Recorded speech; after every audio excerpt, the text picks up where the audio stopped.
I'm Chris P, and a couple years ago I decided to get together with some artist friends and record our conversations while we draw, maybe have a couple drinks or two. It's probably not funny, the audio quality's not so great, we broke the 180 rule and had to flip the master shot, but if you like listening to artists talk about drawing and shit that happened to them, then maybe this is for you. It's called The Tongue and Pencil.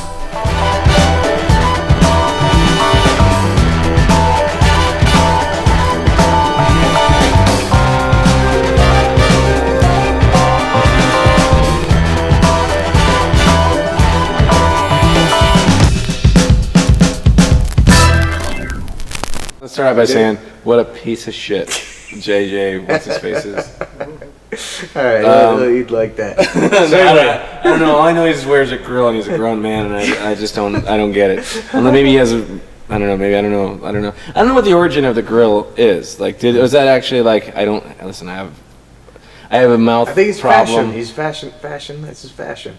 He's an artist. I mean, it was but before it was a fashion thing and it was a status symbol. Oh, like why did people start wearing was the there grill? a grill that was like did that start out as a I suppose people. It must have been I think like people had fucked up teeth, and when they got new teeth, they got gold teeth because gold doesn't. Yeah, gold. Gold's better than wood, right? Yeah, it's better than wood. I think it's better than wood. I mean, plastic's better than wood too, but but then now people just start putting grills on top of their teeth. Yeah. And that can't be comfortable, right? It's not. No, it's got to I've done it scratch for a the Halloween costume once. I hated it. Where'd you get the grill? The Hollywood costume shop, right up on Hollywood. Plastic Boulevard. grill? No, it was metal. So looked like gold. It wasn't really. How did it stay in your mouth? You clip it onto your teeth, like snap it on. Yeah, So I want to do that. It sounds terrible. Yeah. Okay. I don't recommend it for I'm not- comfort. Yeah. But I do want to try it once. I mean, we'll try it once. So anyway, so this thing. Yes. It's an experiment with tongue and pencil. Yes. Drawing and talking. Yeah, I get it. So Brendon Small, thanks for coming. Thanks, Chris So Pronowski. We're gonna Thanks for draw having some me. pictures and bullshit and stuff. All right. So It's gonna be hard to do both. But yeah, well, I'm sure you've done it before. But do whatever you can. I'm the kind of guy that if what I can't do is carry on a conversation with a person when I have a guitar in my hands. Ah, gotcha. But do you shut down? I mean, I can already tell you're getting quiet on me. Well, my job's easy because I'm the question-asky guy. Okay, so. And what I do, this will take away some of the mystery, but I do a lot of I'll draw a lot of stuff with little word balloons and little signs and shit. Okay. Maybe add some clever jokes to that stuff. Who knows? Okay. But anyway, I usually start off real boring by just asking you born in Illinois or something? I was born in Illinois. Yeah. So what was your childhood? Because you were you've got a lot of the guys I have on here are they've been artists or an animator artist or a cartoonist or whatever. Mm-hmm. But you're you comedian. Yeah. You musician. Sure. Writing stuff. Writer. Acting. Yeah. And also drawing cartoon pictures. Drawing a little bit of cartoon pictures. I mean, I know that. I mean, there are a few things that I would get up and take a pen out or a dry erase marker and draw. Yeah. That influenced the show Metalocalypse. Sure. And but I remember that. But I usually leave that to the professionals. Yeah. Because that's the smartest thing I can do is let a person that's better than me do something. Yeah. But I built my yeah. whole studio on that premise. Yeah. Well, I got no technique, and if I ever did have one, it's from Mad Magazine, from Don Adams or is that Don Martin? Don Martin. Don Martin. The floppy feet. The floppy feet, yeah. Right. And I was pretty good at doing some of those things. In fact, I found some old drawings of mine from high school. Really? Recently, yeah, where I have kind of a bunch of self-portraits of me, and you can tell there's a Don Adams kind of thing going on. Right on. So when you were a kid, did you draw as a kid, or did you do other stuff? What path did you think your life was going to take? My parents, they would always give me art supplies for gifts. Uh-huh. And so I'd get a lot of my gift. My brother would get toys, and my sister would get, I don't know, dildos and stuff. Yeah, so sweet you give a little girl. She was in her 30s. No, they gave her whatever stuff she wanted, and then I just got a big box of art supplies. Did you want the art supplies? You know, it turned out that I did. It turned out I would use them all, and so they were onto something. yeah, they were, and then the best, and I used them all. I would use the art supplies, and they would be fun in some way. And I was kind of the artist of the family for a while, Yeah. you know, and but then my little brother started getting really good, and it's kind of what he does right now. Jeff, yeah. him. Yeah. My brother Jeff, who's in makeup effects and stuff, and he's done a lot of cool stuff, including he worked on some of the Cremaster stuff, the Matthew Barney stuff, which is incredibly cool, with Gabe Bartolos, who's known for doing the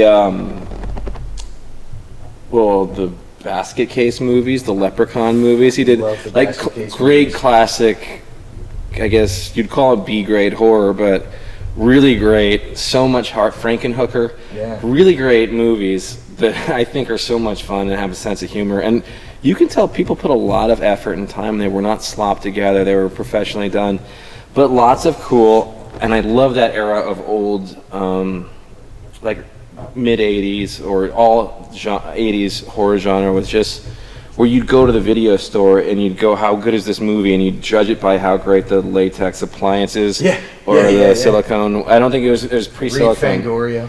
Find out like, Yeah. this movie's coming out. It's got a good monster in it. Yeah, there'd be some great exploding head on the back, and you go, okay, this is a movie.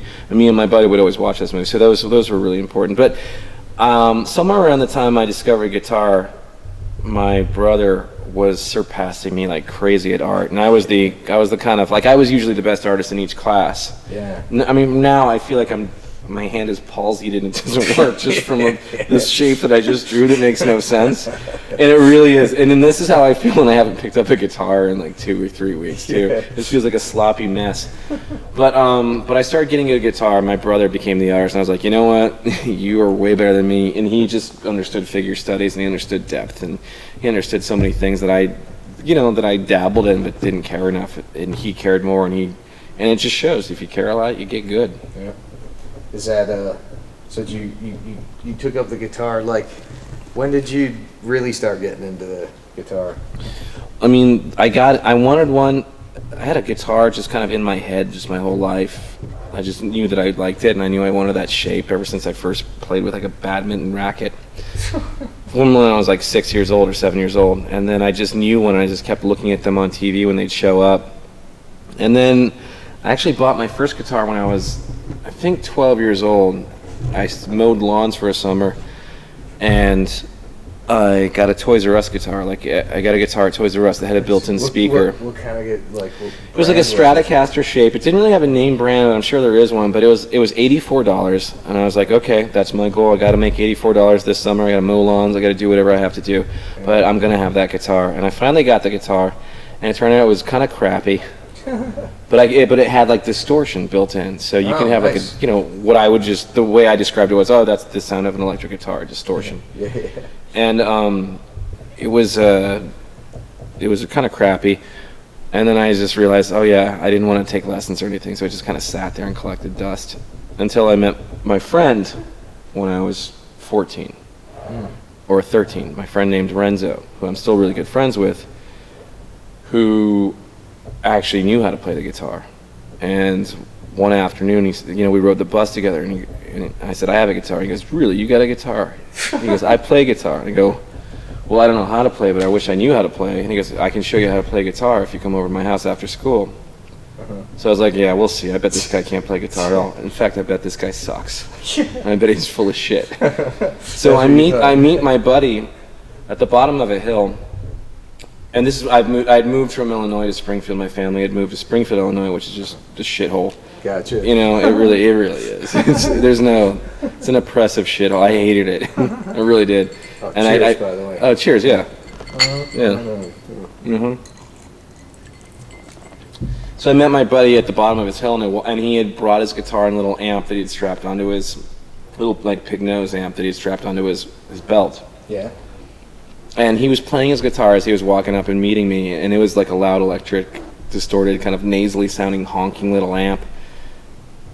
And he was playing the guitar. He was really actually playing chords, and he was playing like, I was like, wait a minute, you can solo? And he was just like, what he did was he just pretty much raked his pick up and down and moved his fingers really fast, and every once in a while a note would sound out, and I was like, holy shit, you're fucking, hold on. And I was just blown away. I was like, you're actually playing that guitar? And he's like, yeah, I am. And he's like, and so we went back up to his house, and he had another guitar sitting there, and he showed me how to do a couple of things that day. And one of them was Iron Man, just the opening riff of Iron Man. Not the bow, bow, bow, bow, bow. He showed me that, like on one string, and then he said, now you add this other finger, and now you have a power chord. And it was amazing, and I was playing a song that I'd never heard before. I just knew, I thought it sounded cool, and I had not heard the song yet.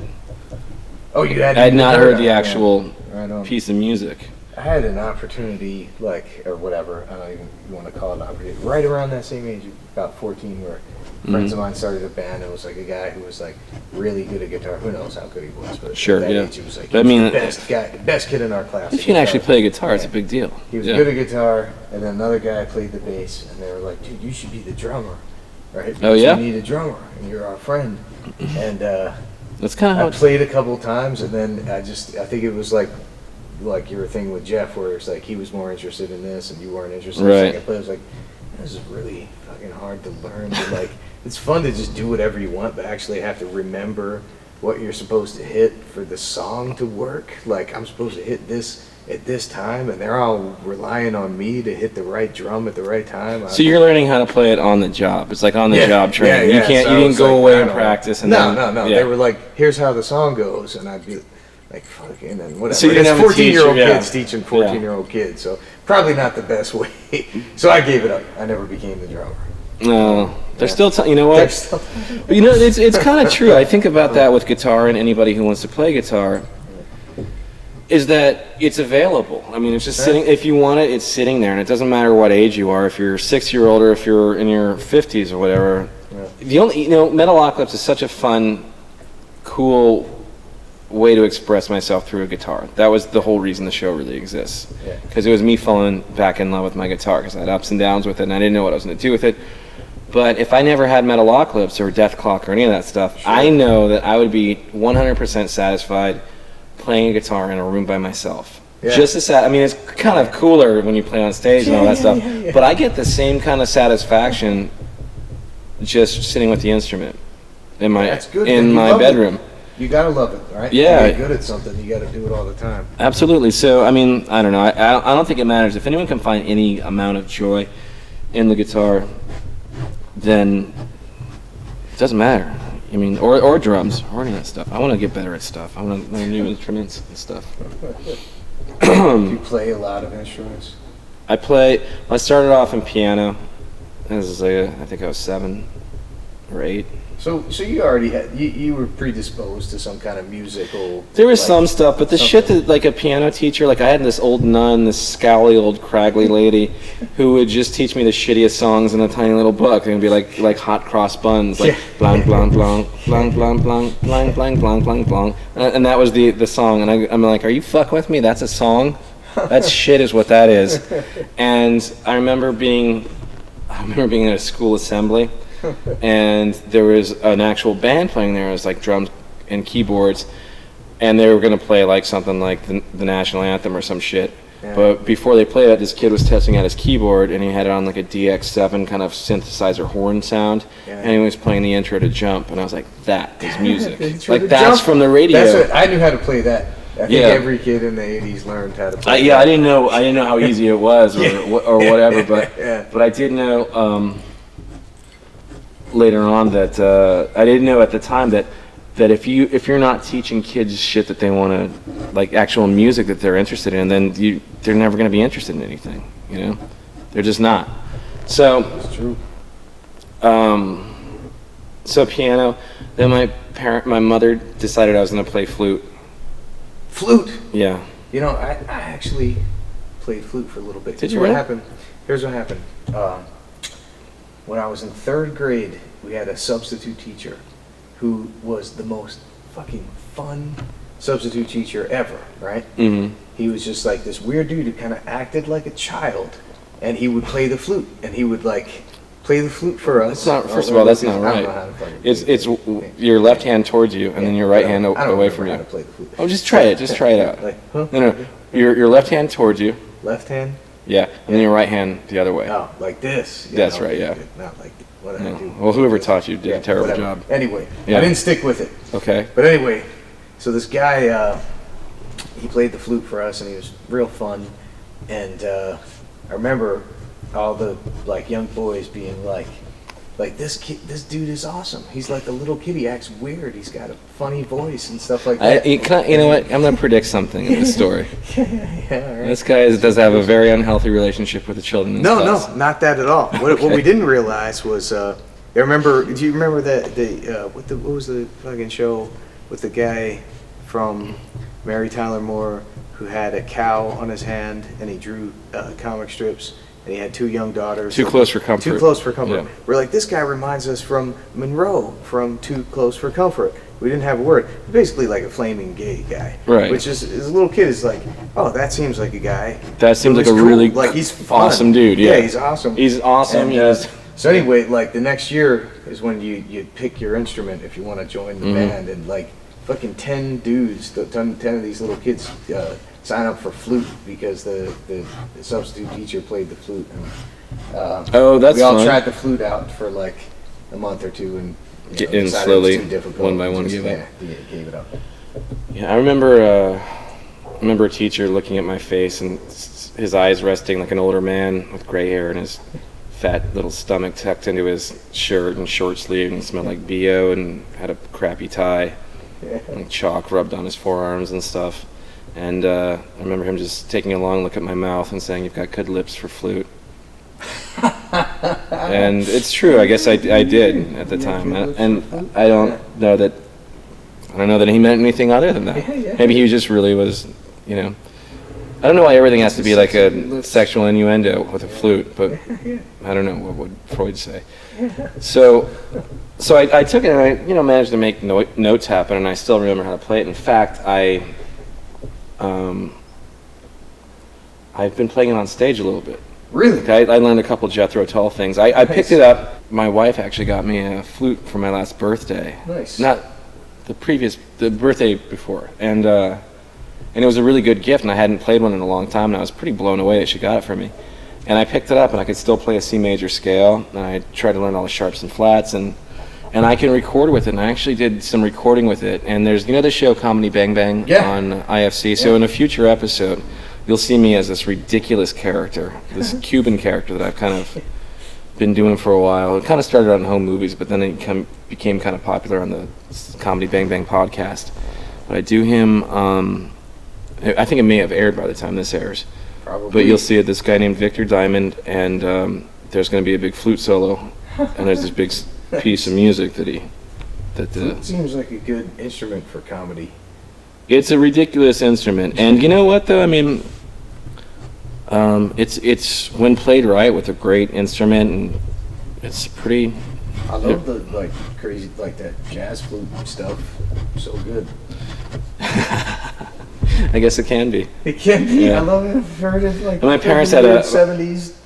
My mother was fascinated with it, and I said, "What?" I'm like 6, 8 years old or whatever, and I said, "I'm like, why are you fascinated with the flute? What is going on here? What do you need to prove by having me play the flute? Why don't you take up the flute?" Yeah. Because I didn't give a shit either way. I was like, I don't care about this instrument. Yeah. Not really. I have no passion for it. In the back of my mind, I kept seeing myself as a guitar player, and so. What'd she say?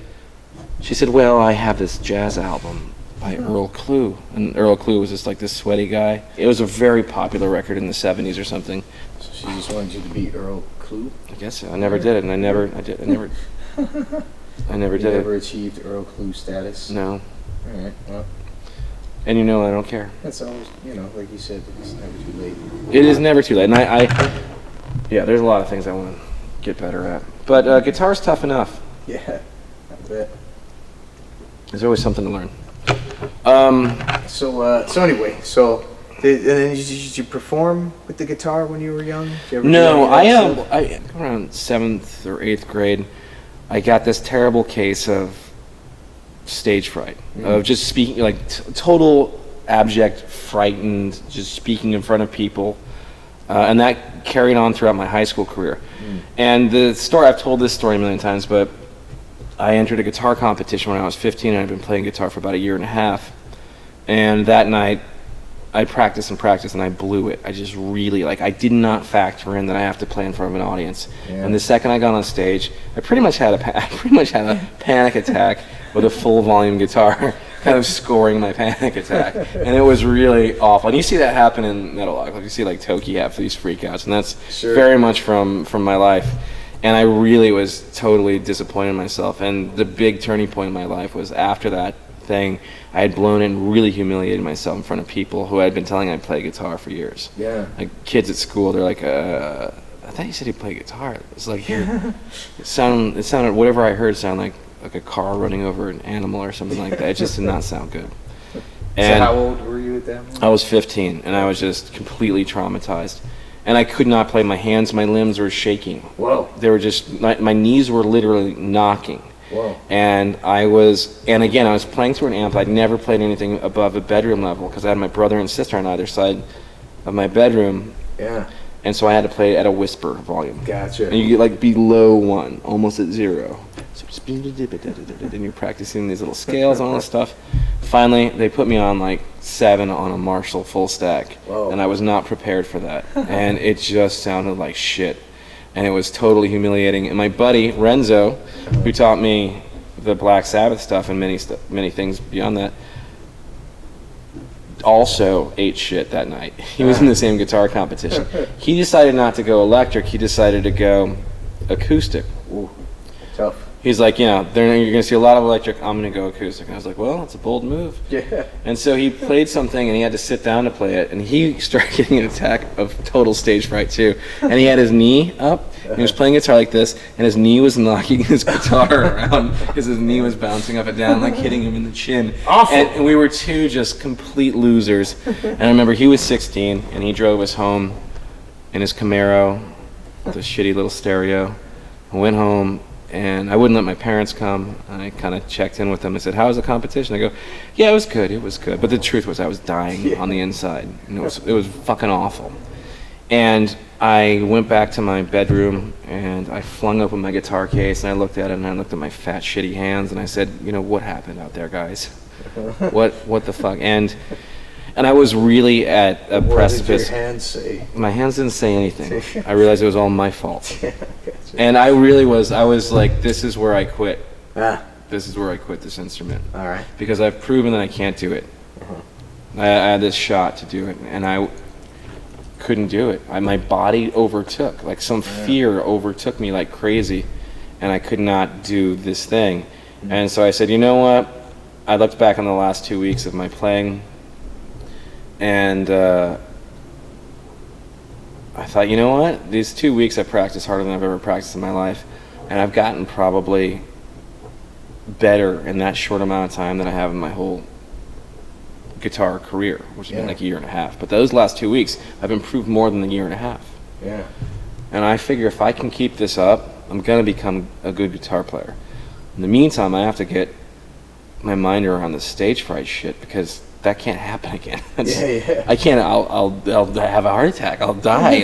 It's too much. It's too much emotion. Like for a guy, for a kid in Salinas, his fucking zits and fat ass and all that shit to have to deal with. So, so I got better, and just because I wouldn't quit, and I realized that if you put the hours in, you actually. So how did you conquer your stage fright? It would take a long time. So it would take. I would still, like at music school, I finally got into Berklee College of Music. Yeah, so I was gonna say so. Yeah, and up there. And I would still, if I knew everybody in the room and I was good friends with them and they didn't give a shit if I was playing guitar or not, I could play really well. And turns out I could wow a few people. Yeah.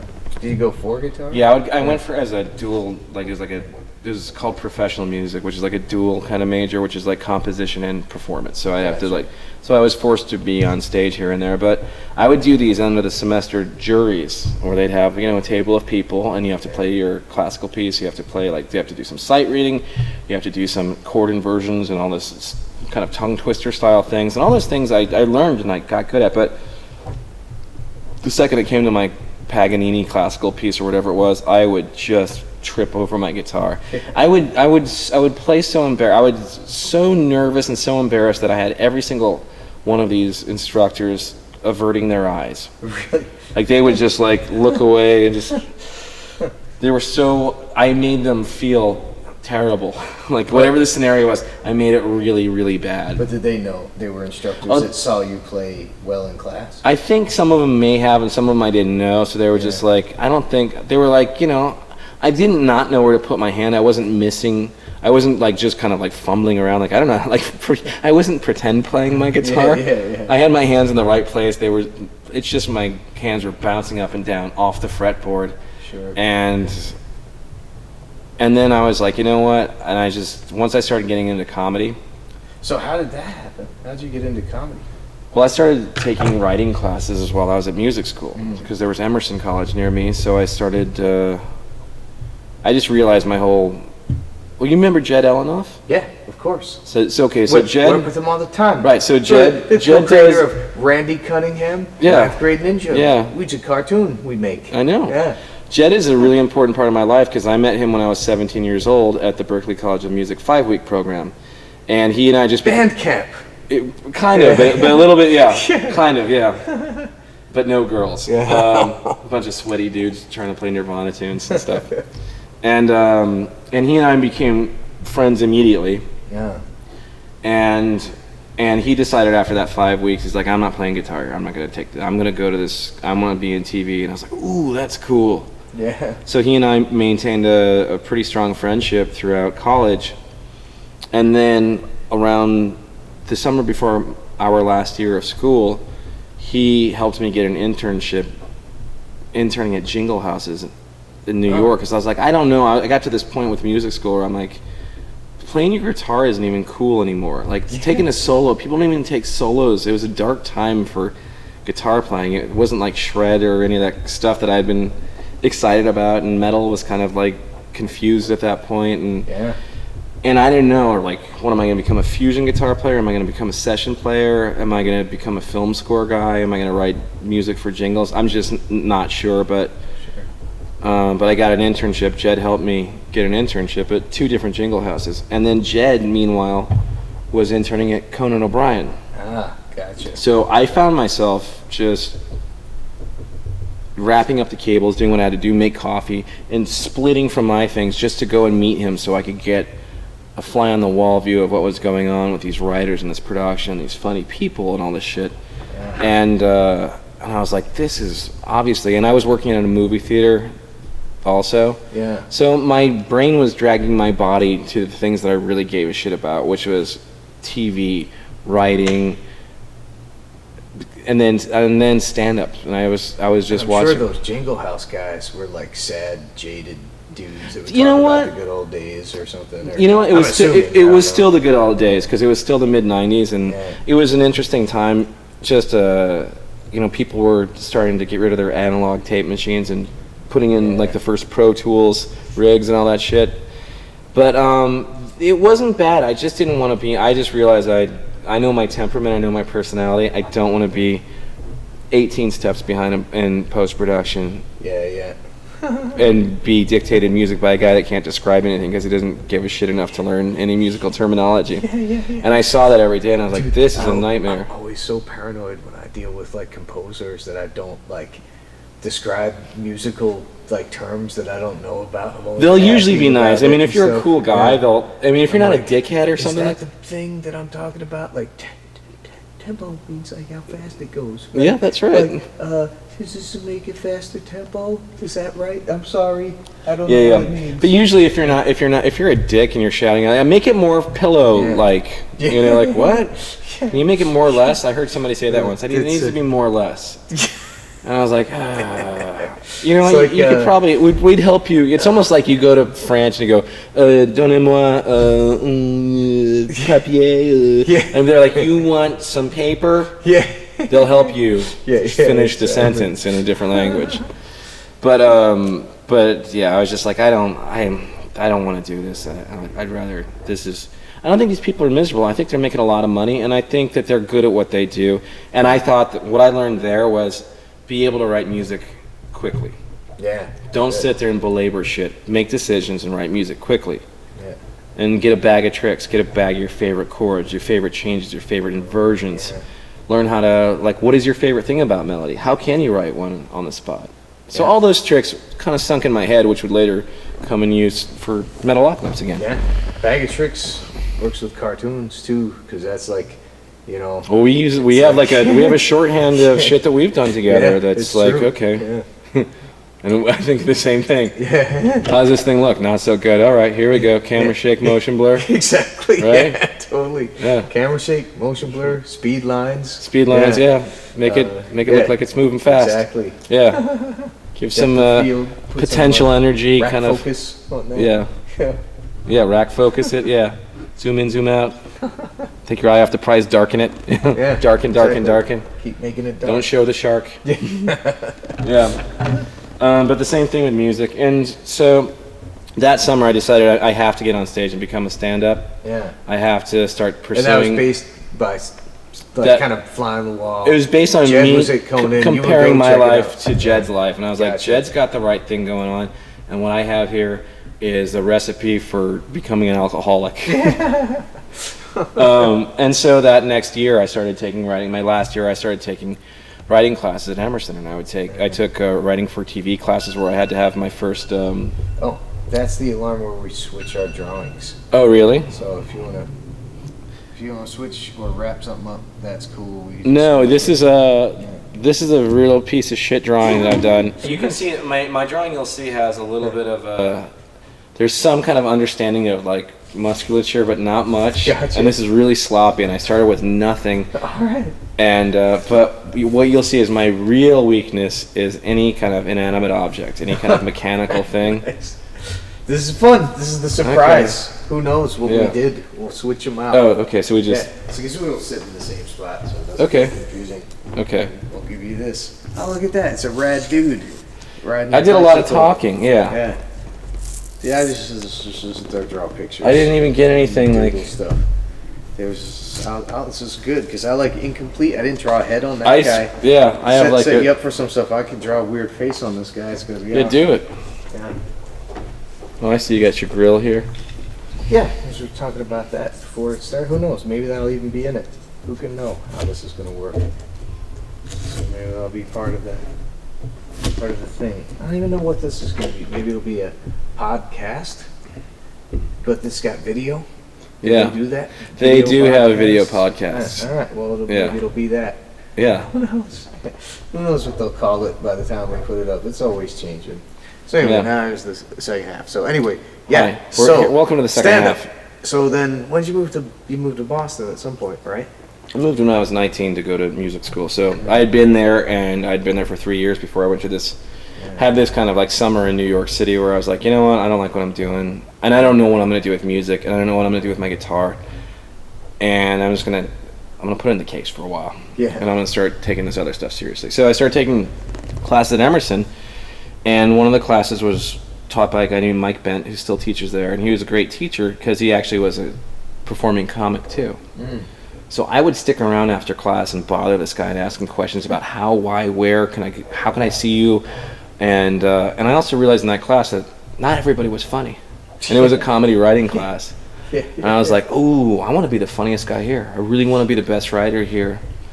That's not even a writing major at this school. That's my challenge. I'm gonna try to just be more prolific and funnier stuff per capita. That's a good thing to realize. A lot of people don't take that shit seriously, you know. Well, I think if you're in your major and in your thing and you're not looking at from the outside in, you don't have objectivity, and that's probably it. But also I was competitive, and I wanted to and I really cared about comedy. I really I read all the biographies that I read like the Woody Allen's things. I read the Groucho Marx stuff. I read all the stuff that about comics who I cared about. Did you have like comedic influences? Yeah, I was just like I was a big Woody Allen, and still am a huge Woody Allen guy, huge Albert Brooks guy, huge Marx Brothers guy. Yeah. And then like I grew up on Steve Martin and Monty Python and old SNL and like Christopher Guest. That era of SNL to me, that was the perfect age for that with Martin Short, and Christopher Guest, just very character driven sketch stuff that. It was, I mean, the sketches had like twists and turns, but that, like the classic sketch, the male synchronized swimming. Yeah. That to me was like, that's amazing character. Yeah. It's very subtle. It's believable in that world. Yeah. And then, and then in high school I finally saw Spinal Tap, and I was like, well, obviously this is the best thing you can do. Yeah. This is the best thing you can do. It's totally authentic musically. These characters are 100% believable. And this has got an arc and a story. It was just everything that I cared about. Yeah. So I mean, obviously, it would be influential. So back to Boston, you start getting up on stage. Were you doing comedy clubs? You doing open mics or something? I started out the last semester. By the way, the end of my first semester of my comedy class, we had to write a spec script. Oh. And I wrote a Seinfeld. Yeah. And it was pretty good actually. It was like a believable episode. I learned how to just do I love their storytelling style where they would have these interchanging stories that were kind of cross cut between one another. Yeah. And I had not seen that in TV, and I think they're the ones that really started bringing that into TV, and it was such great writing. And I love the characters and the jokes. But that show to me is probably the best TV show, comedy show. It's a pretty damn good show. For my money, I mean, Larry David and Seinfeld are huge comedic influences. They're so great. I'm envious, and that's the best compliment I can give. Of course, yeah. That's when I see, it's like I'm pretty, like anybody else, have an ego about your work or whatever, and I'm often like, we are great. We're such good. We make such good cartoons. Yeah. Once in a while, you'll see one. Fuckers. By the way, did you see the Kurt Cobain thing? I have not seen that. There's some animation in there, and it's just so mood driven, and it's so. I mean, it's with the audio is really driving a lot of it, but they do some pretty great rotoscoping stuff. Yeah. And that documentary is fantastic. I gotta check that out. It's really, really good. You have to check it out. Is that on the Netflix yet? Is that on the Netflix? That is on HBO. It's on the HBO. Yeah. I got the HBO Goes. Yeah, then you can definitely see it. So anyway, my second class that I went and participated in was a sketch comedy writing class, and by the end of the class, we were supposed to basically write a whole hour of sketch comedy. Yeah. And we were supposed to perform that at a comedy club. Whoa. That would end up becoming my home-based comedy club, this alternative comedy club in Harvard Square called the Comedy Studio. That's still there, third floor of a Chinese restaurant. Asked for Rick Jenkins, who gave me my real first stage time. Right on. And I'm still buddies with him, and I still, whenever I am in town, I have to go and perform there. When Death Clock tours there, the last Death Clock tour, I went and did stand up there in between nights, and it was it was incredibly fun. Just kind of got to go on stage and do 10 minutes. But so the idea of that show was that we were all supposed to write sketches, and then the funniest ones get voted in. And I thought, you know what I'm going to do? Here's my competitive side. I'm going to write an hour's comedy. I'm going to write an hour comedy show. Yeah. And I'm going to write the funniest sketches so people they can only vote for mine. Yeah. And I wrote as much as I could, and I submitted and wrote and rewrote, and I pretty much wrote a lot of it. Did your plan work out? It didn't, because the teacher's like, I'm not letting one guy write this whole show, and I don't even know if my sketches were good. I had a couple that were pretty good. I had some fun things, and some of them that were stupid. Like obviously a college kid wrote this. Yeah. He may be good one day, but he's got to figure out some of this shit. So that got me on stage. Yeah. So it was sketch comedy, and it's kind of a safer place to be. Because it's you and a whole bunch of people. And then the end of that summer, I started doing stand-up, and it was not easy. So, did any of your stage fright stuff come back at that point? You know what?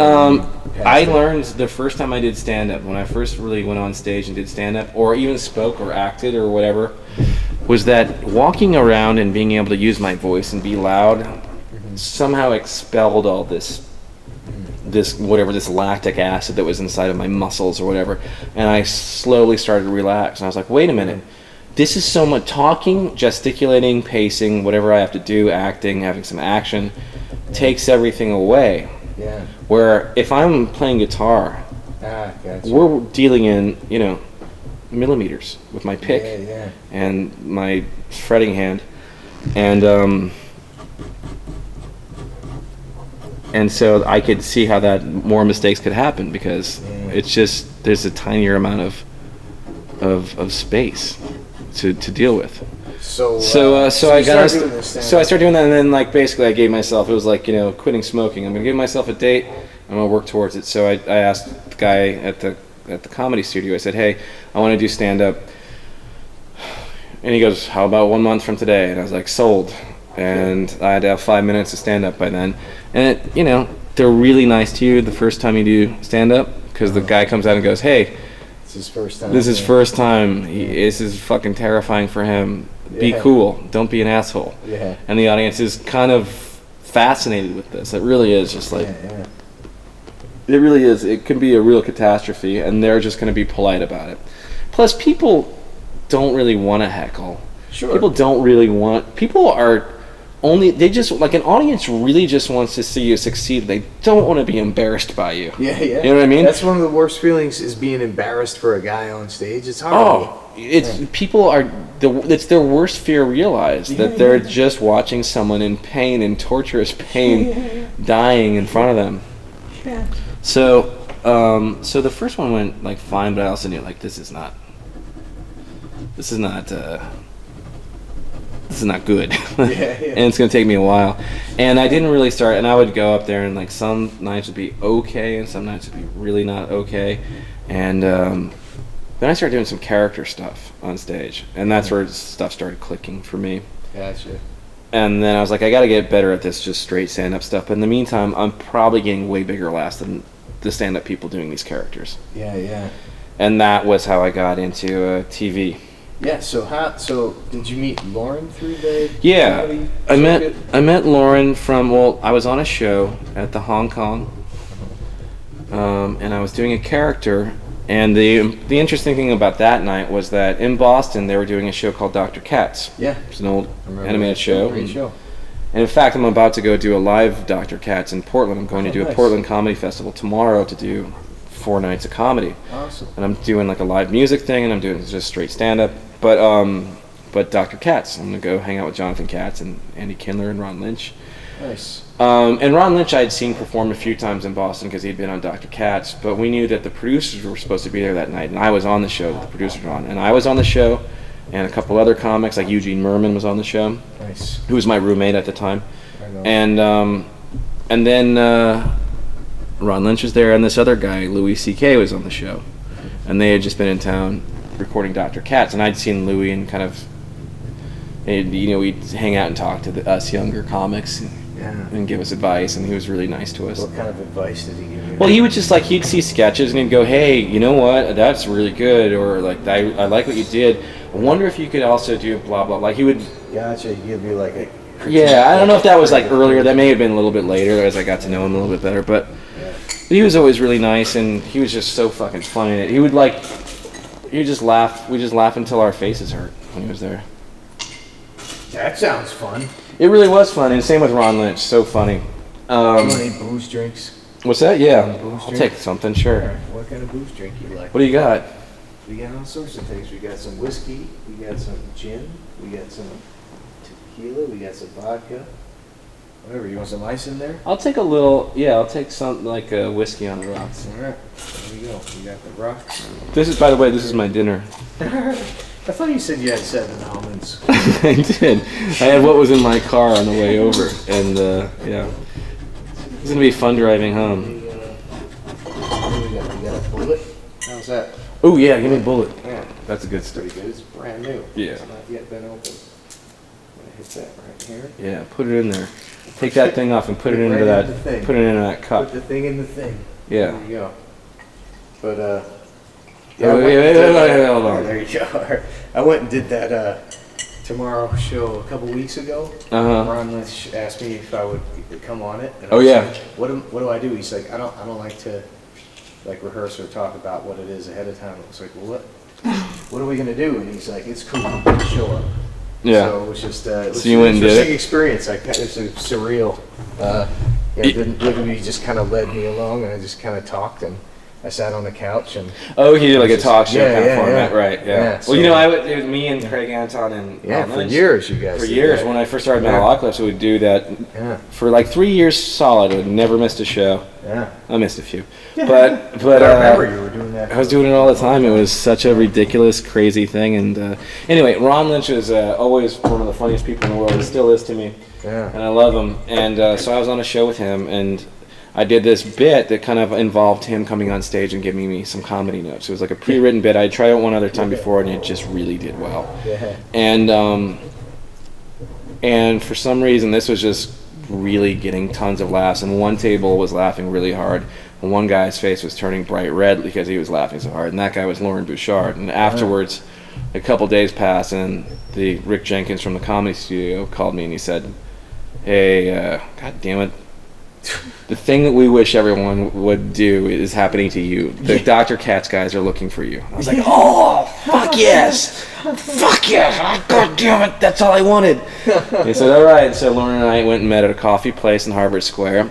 He said, "Look, I've got an opportunity. I've been producer on Dr. Katz, and I've got an opportunity to put a show together, and I've got a couple ideas of what it is, but I think I want like a local guy like you, to be in the show." And he goes, I never go to comedy because I'm terrified of watching, the idea that someone's going to fail, because I've never laughed that hard at a show at some fucking guy I'd never seen before. And I was like, what he didn't know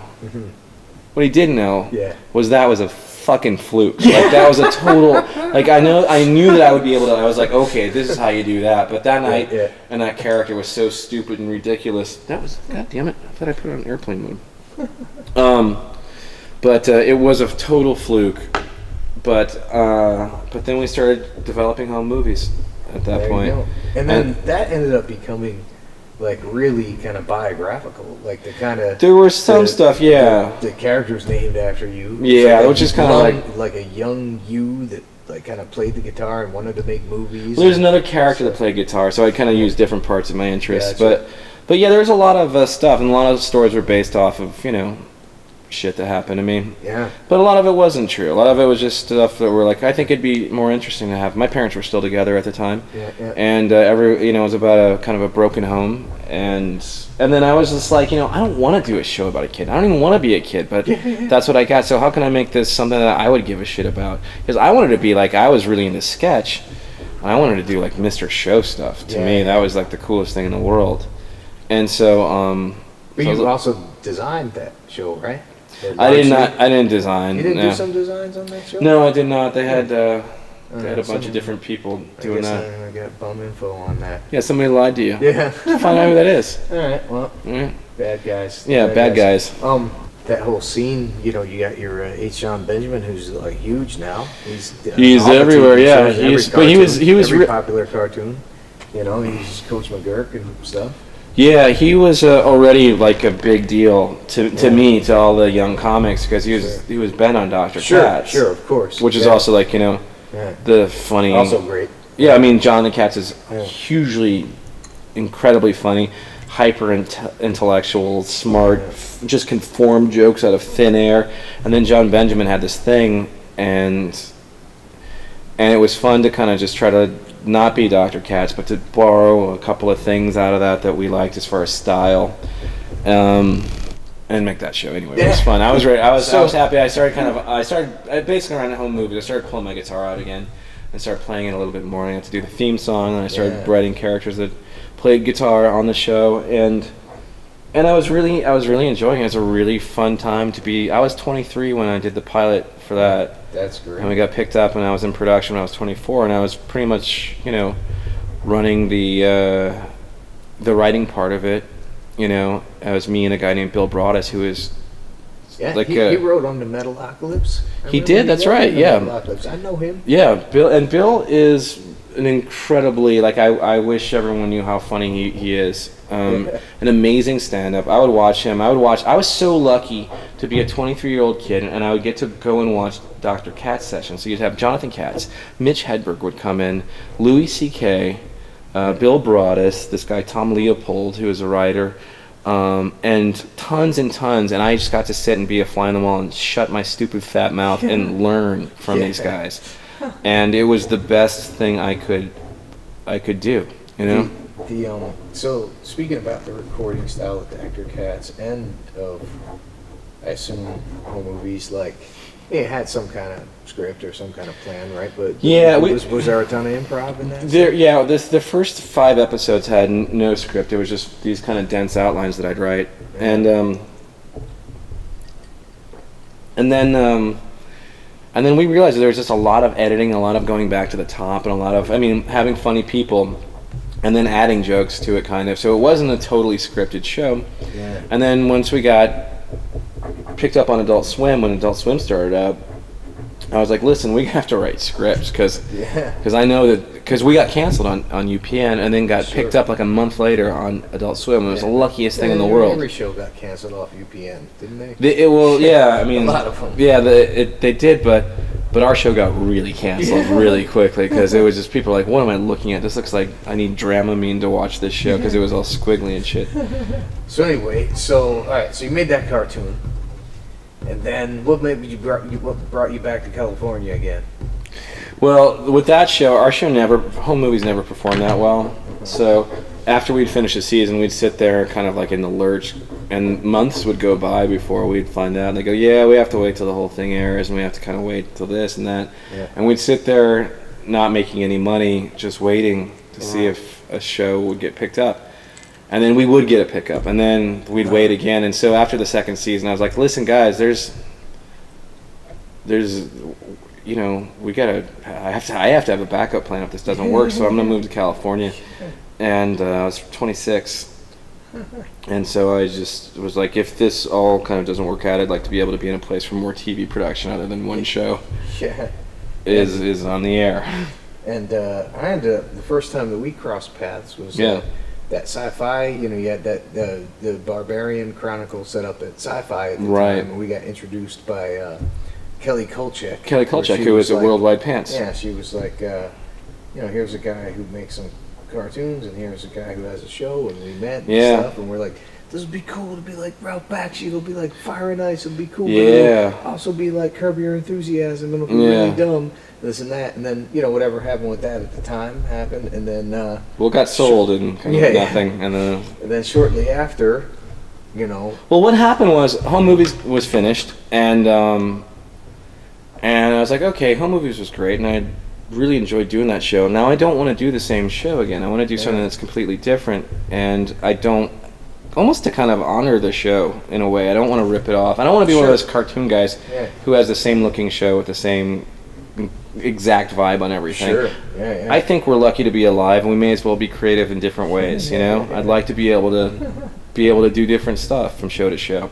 And so that show, the Barbarian Chronicles, which I really love and hope to have a future for. Yeah. And I always fucking loved it. It's you know what? To me. I'm also like a weirdo D&D guy too. Well, there's all that stuff. I don't think there's a show. It's almost like Metalocalypse. There wasn't a show for that audience. Yeah.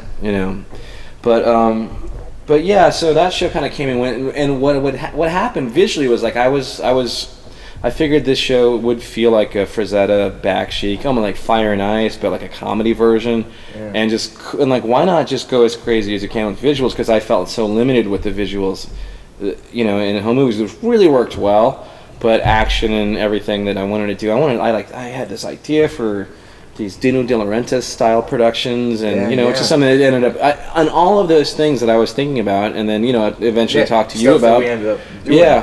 All folded over to Metalocalypse, and I was like, "Oh, that's great." So, and then of course you put Antonio Canobio. Well, that was the thing. I remember that moment because the subject of style came up, and Schnepp, I guess, had done those initial characters, but we were like, we need someone who's like who can really take this thing to the next level. And you guys were gracious enough to just not even like ask to see multiple guys. It was like, Antonio was the guy, trust me. Wasn't he like your partner anyway? Wasn't he? He wasn't at the time. Oh, he wasn't at the time. He became my partner because between season 1 and 2 of Metalocalypse, he went and worked at Sony on Cloudy with a Chance of Meatballs and stuff. Yeah, and then the way we got him back, we were like, hey, why don't you become a partner in the company? Well, because you're off making. I was like, he's the guy. Trust me, this is the guy who's going to make this show feel. All he had to do was the first thing he did that I remember that made me go insane was that he decided, because I was thinking, I remember the earlier talks of like, okay, we have the idea for Death Clock's house and it's Mord House, and my whole idea, I think Batman Begins had just come out, and I was like, it's like a castle, it's like Wayne Manor. Yeah. And he's like, so it's a big place, and and I'm like, yeah, and he's like, where is it? And I'm like, we don't want to say where it is, but think of like fjords and think of like Sweden and the coast and all that stuff. Yeah. And he's like, okay, and he came back with a drawing, and I think it still exists somewhere, of where he had taken a gigantic Viking boat and turned it upside down, and I was like, holy shit. And I realized that this show that has so much kind of to do with Europe, and we go to Europe constantly, and it just made me get maps out and start picking locations, going, ooh, we're in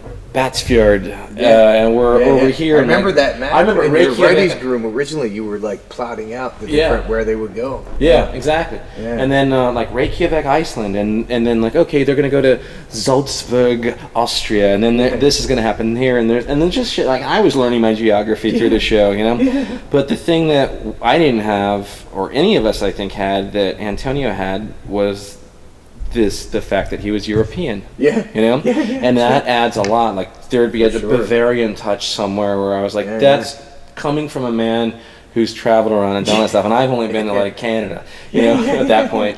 And so what he brought to the show and continued to bring from every season was just an outsider kind of look, like this expat look at and you know, when we go to Sweden or we go to these different places, he would, you know, we hopefully, you know, if I do my job as a script writer, I would have to describe the scene. Basically, I'm not going to let anybody try to put 2 and 2 together for me, but I will have a chunk of description in like either the action, the song, whatever it is, and then the idea is to beat that with something cooler. Or, you know, do that, or what do you have that's not that? And then collaboration starts happening. Sure. And then you're at your absolute best with a smart person who wants the same goal, but like, I didn't think that was going to happen, and I didn't have my mind set on anything else because I didn't come up with anything, but that is fucking cool, you know, and he consistently did that throughout the show.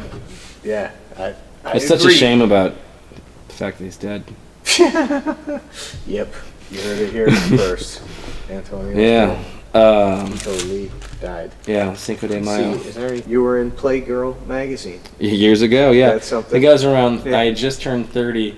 They asked me to do that in a comedy issue. Yeah. And I was like, oh, I think that's, well, I mean, okay, it's got to be funny. No one's going to think I'm trying to be sexy or anything, because that would be really, really embarrassing. That would be the most embarrassing thing, I think, in the world. And then we did it, and it was really embarrassing, like, doing it. It was really embarrassing doing it, because there's a guy, and he kept talking about how his girlfriend's in the car, and I was like, yeah.